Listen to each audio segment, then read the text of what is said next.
What is going on, guys, and welcome back to another video. Now, before you guys sit there and think what is going on with that thumbnail, what is going on with that title, I have not thought of anything to bring you guys this week, and I don't just want to bring you guys another session because it is quite boring and I have not done a Q&A in absolutely ages, so that is what we're going to do today. We are going to do a Q&A. Now, I did stick up a question and answer, what you could say, I don't even know what you call it, a question and answer box on my Instagram for you guys to ask me anything you wanted, and of course I will come in here and ask. So I've took roughly 20 to 25 questions that I am just going to go through in this video, cover absolutely anything. To be quite honest, I'm not even sure what most of the questions are. Like, I'm just going to answer them on the spot right now. I haven't really had a chance to look at any of the questions, think what I'm going to say, think what I'm going to answer. I am just going to answer them on the spot. So we do have the good old trusty iPad here. Now, it is kind of smashed more than the last time you've seen it, but again, it's just going to have to do. I don't have a camera yet, so we are still using the phone.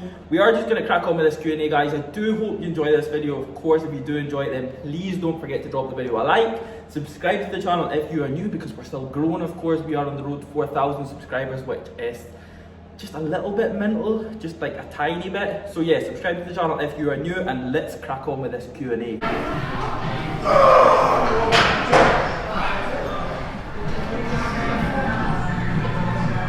First question from Miguel.lifts.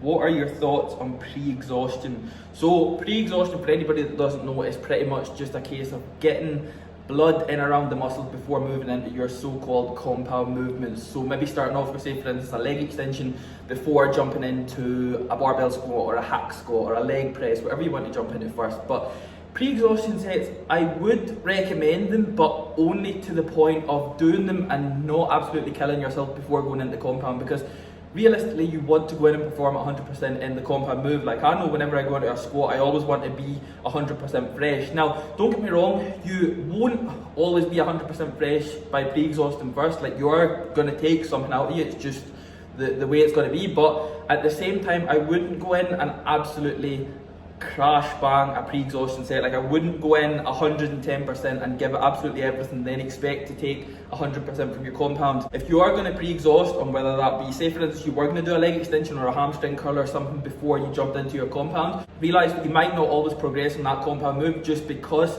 you are a little bit fatigued. So don't get me wrong, I would recommend them, but only to warm up to a certain extent, guys. Don't go jumping in and killing yourself on a pre-exhaustion set, then expect to perform 100% in your compound moves. So yes, like I said, I would recommend them, but only if you know you're still going to be able to perform 100% in your working sets throughout the session. You're not going to go in, perform a pre-exhaustion set, 2 or 3 sets, depending on what move you do, and absolutely kill yourself. Waka Sapo, these are like, I don't know, like some people's Instagram usernames are absolutely nuts. Like, I don't even think mine's is that bad, but like WAKASAP, mate, you need to change that username. Like, who is your idol in bodybuilding? It's got to be Dorian Yates, from a training standpoint, from a nutrition standpoint, from a mindset standpoint, from a bodybuilding standpoint, from every standpoint. It's got to be Dorian Yates. It's like the person that really grew my passion more and more and more and more and more, just because from what I've seen that he done, like throughout his mindset towards obviously his training, especially, like that's one of the biggest things. Training means the most to me, so seeing somebody like him put what he put into his training is absolutely everything. And obviously from an Olympia standpoint as well, like he brung the mass, he brung the size that you see today, and it's nuts to think that going all the way back to his starting years in bodybuilding is just like, he is what brung what we've got today. Now, don't get me wrong, it is going kind of back to what you could say a kind of more aesthetically pleasing look. Maybe not last year because obviously a big Rami, but it was going that way for a kind of couple of years. But yeah, definitely Dorian Yates. Don't get me wrong, there's a lot of people that do inspire me towards my training, but I don't think anybody could sit and say that Dorian Yates never really had an influence on the side of training that people do today. Like, that's one of the biggest things, like taking sets to absolute failure, taking sets past failure.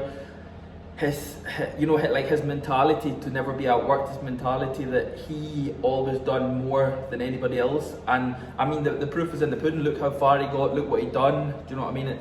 It's absolutely crazy to think about. But yeah, like I said, I don't think anybody could really sit and say that Dorian never had somewhat of an influence on their training today. Usernames are actually getting worse and worse and worse and worse and worse.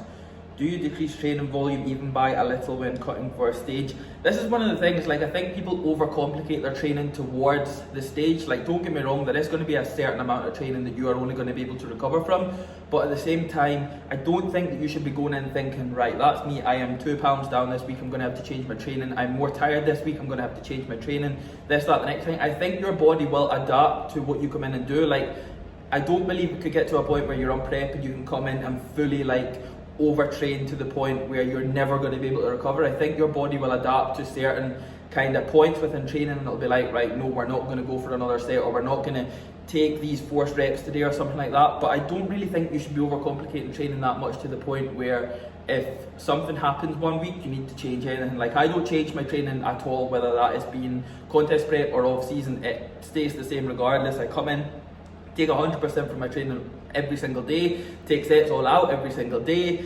do 2 sets on this, 2 sets on this, 3 sets on this. Nothing ever really changes, but I do feel that maybe once you're, say for instance, 4 to 8 weeks out or something like that, if you do get to a point where you maybe can't recover as much, your body will realistically tell you, and you won't be coming in with that attitude that you are going to go silly on this exercise and daft on that exercise. So I think your body will tell you. I just don't think you should overcomplicate this to do with volume, that to do with volume, because at the same time, like, it is getting to the point now where people are doing contest preps and they're realising that, alright, I fucked up 4 weeks out because I changed this, I changed that, and I changed this. And it's like, you need to let your body decide. Like, your body will tell you when there's something up, and your body will tell you when it's ready to go, when it's not ready to go. So yeah, listen to the body. That's one of the biggest things. Just don't overcomplicate your training. Like, that is the worst thing ever, because you're setting yourself back months and months and months and months and months from just overcomplicating things. Like, unfortunately, it's the modern day, and it is what people want to do. People want to overcomplicate their things. Whatever was done 10, 20 years ago is in the past. Like, nobody wants anything to do with that side of things. So yeah, biggest thing, do not overcomplicate it. CM Physique, how much do you sleep? I look to get between 7 and 9 hours of sleep every single night, maybe even more than that sometimes. So it doesn't really matter, like, especially in my off season now, or even due to lockdown and things. If I go to bed that little bit later, I will definitely take that extra sleep in the morning, and at the same time I will always have like a pre-workout nap. So I try to get at least 7 to 9 hours of sleep every single night. So like, that means that that's like excluding the nap in the day. I will try and get that. I do believe sleep is the biggest thing. It's like, you guys know me, I train every single day, so sleep is where the most rest is at. That's where I feel that I will definitely grow, and at the same time, if I'm in a fat loss phase, sleep is one of the biggest things. Like, that's something that I learned back 2-3 contest preps ago, that I was losing a lot of sleep, and it was impacting my fat loss like a lot, because obviously I was pretty much just losing sleep. I was then stressing, I was then not losing fat, I was then not in a good position in contest preps and things. Like, don't get me wrong, I did overcome it and I did work my way around getting more sleep, but I've learned that so much that sleep is one of the biggest things, and is definitely very, very, very important. So yeah, 7 to 9 hours of sleep at night, and then of course a good old pre-workout nap during the day. Nico Ambro 9, what program did you follow to increase your squat, bench and deadlift PR? Don't follow any specific program at all. I don't even logbook. That's one of the things as well. It's just a case of having numbers in my head and coming in and trying to get the numbers. Like, don't get me wrong, I would have came to a point where I would have set base numbers, and then I would have wanted to progress on them. But for me to progress on them, I would have had to have seen them in here. So for me to see sets in here, that's the only way that I'm going to come in and do it. I don't have a specific program that I'll follow for my squat, bench and deadlift. I will just have numbers and sets in my head, and then again, a few days before I maybe come in, that's probably all I'm going to think about. So yeah, I don't have a specific program. Again, don't get me wrong, programs are very beneficial, and I do maybe believe in programs to a certain point, where you say you wanted to hit like a certain number, like a single, whether that be in a squat, bench or deadlift, or you had a meet coming up or something. You might want to obviously follow a program, especially if you're not experienced enough. That is one of the things. Like, it comes down to experience, whether you really, really, really do need to follow a program or not. That you can wing it, because I never believe in just coming in and winging a session, but I always have that kind of point where I do know what I'm coming in to do, and I might want to progress on something to the point where I do know I've got a set in here. That means I will come in and do it, but I don't follow a specific program. I don't have a program towards training. I have my split, of course, but that is it. I don't have anything written down. I don't logbook, like I said. Okay, George underscore love 12. Do you ever get joint pain? I do get joint pain, which I should probably take more to do with, as in supplement wise. I really don't think it's at the point yet where I do need to take something that is going to benefit it a lot. Like, I'm not at a point where I've got really bad niggles and things. I'm not going to sit here and say that I never get sore, I never get joint pain, because I do. I just don't really take anything for it, when maybe I should take more to do with it. But I do feel that I stretch a lot, I warm up a lot. Do you know what I mean? I'm never going in cold. I'm always making sure that I am ready for sets. So as much as you see me going all out on a set, it's not as if I'm never ready for it. Going back to rest, I feel as if I rest enough to be able to perform 100% of my next session. So the last thing I would want to do is sit here and say that I never get joint pain, because I think that everybody gets it, but it's not at the point where I need to give like 100% attention to it. I'm sure what this username is. JBASSINDER 74 kg.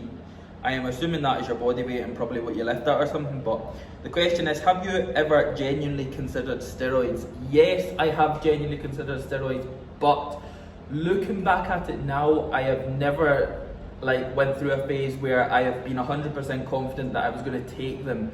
You always get that kind of thing where you're like, yeah, I'm just going to hop on the gear, I'm going to do this, I'm going to do that, but I've never really been at the point where I've been all set and ready to do it. I've always been, how would you describe it?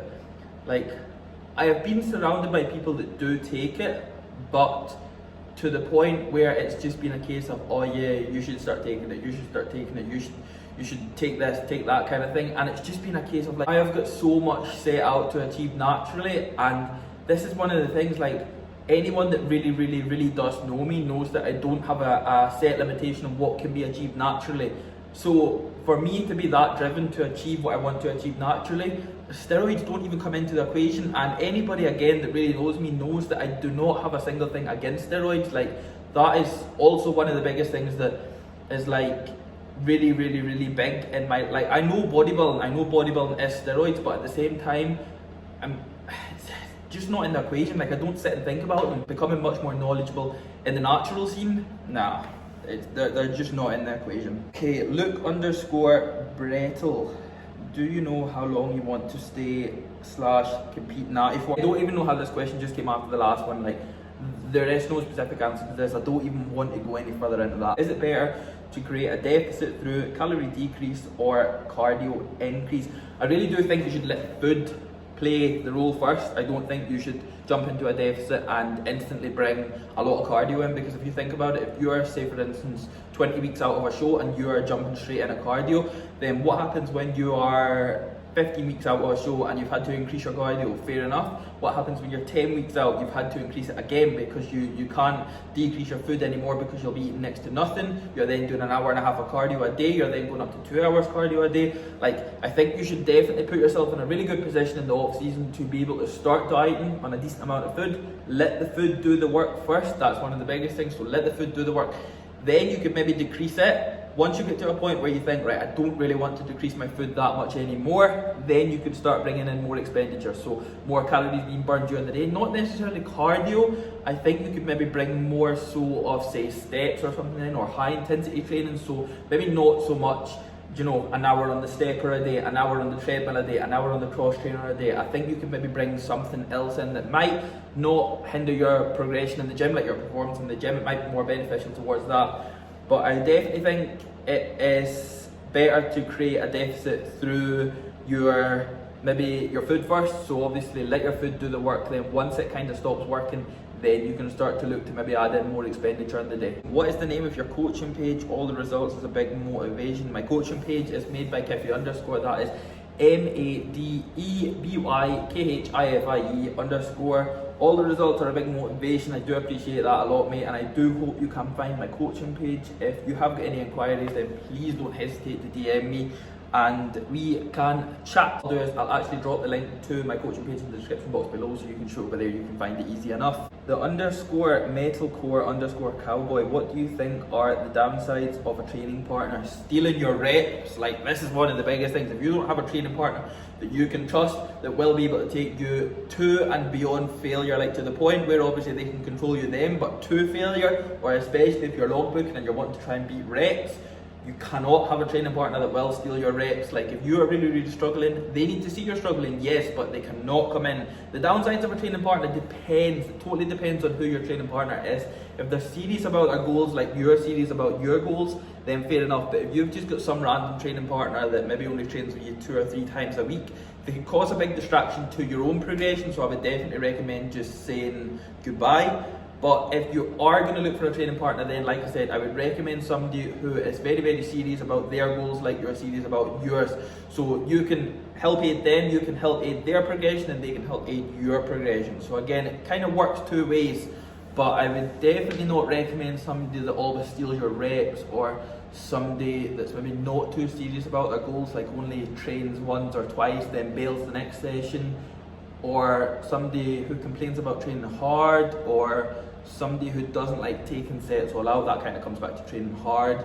Or yeah, somebody that's just not serious about what their goals are, who will hinder your progression. Like you don't want to be with somebody who's going to hinder you. That's one of the biggest things. And it sounds quite selfish, but unfortunately this is a selfish sport, so you need to realise your goals are yours, and to really get close to achieving your specific goals, like long-term goals anyway, you need to be very serious about what you're doing. We have hit near enough the 20-minute mark, so I'm just going to answer a quick couple more here, then I'm going to wrap this up. So 3 tips you would give to yourself back when you were 18. That is from Harry_Austin. See, to be quite honest, I don't even know. Like, I'm not going to sit here and say like this. Bodybuilding is a game of learning. Like right now, I've been doing this 6 years. I'm still learning. Somebody that's been doing it 10 years will still be learning. So it's like, can you really give yourself when you were 18? Like you were literally just. I know that I was just getting into it. I was what, 1 year into training, 2 years into training when I was 18. So realistically, I was starting to learn a lot more. I mean, I can probably say that I should have took more to do with the nutrition side of things, because I was just eating anything and everything, but I don't feel it hindered me. Like I was just always into it because I loved training, and at the same time I wanted to become a pro wrestler. Bodybuilding was never in the equation of goals. I never wanted to become a bodybuilder. I never knew anything about bodybuilding really. I just really loved the kind of part of training, so I was just going in, doing whatever I thought was right. That was maybe more so the kind of thing that I should have took to do with. I should have researched a little bit more on maybe what to do in the gym, what not to do in the gym. Like, not that I'd done anything wrong in the gym, it was just a case of I would have progressed a lot quicker if I knew more. But like I said, we are always learning, so it's like, can you really sit here and say like, I should have knew this when I was 18, I should have knew that when I was this age, I should have knew that. Like, I maybe should have took more to do with nutrition, but that is really it. Of course, I knew this question was going to come up. WYZ094, powerlifting comp in the future. Yes, I am going to do a powerlifting competition, but I have not got a clue when. With everything happening right now, there is nothing going ahead, so I don't think it'll be anytime soon. But once it does come up, of course, I will let you guys know. And yeah, Instagram will know, YouTube will know, Facebook will know, absolutely everything will know. But right now, I don't have an answer for that. Final question, TKO_fitness. What inspired you to give wrestling a go? Right, this is one of the things. Wrestling was my goal from such a young age. Like, all I wanted to become was a professional wrestler throughout primary school, throughout secondary school. Do you know, it was never, bodybuilding was never the goal. I never wanted to become a bodybuilder. I never knew anything about bodybuilding. Like, this is one of the things that shocks a lot of people. I never even knew who Arnold was. Like, Arnold is when anybody thinks of bodybuilding, they just think of Arnold Schwarzenegger. I never knew who Arnold was. Now, professional wrestling was always the goal. I always looked from a very young age. When I started getting into professional wrestling, it was John Cena and Triple H and Undertaker.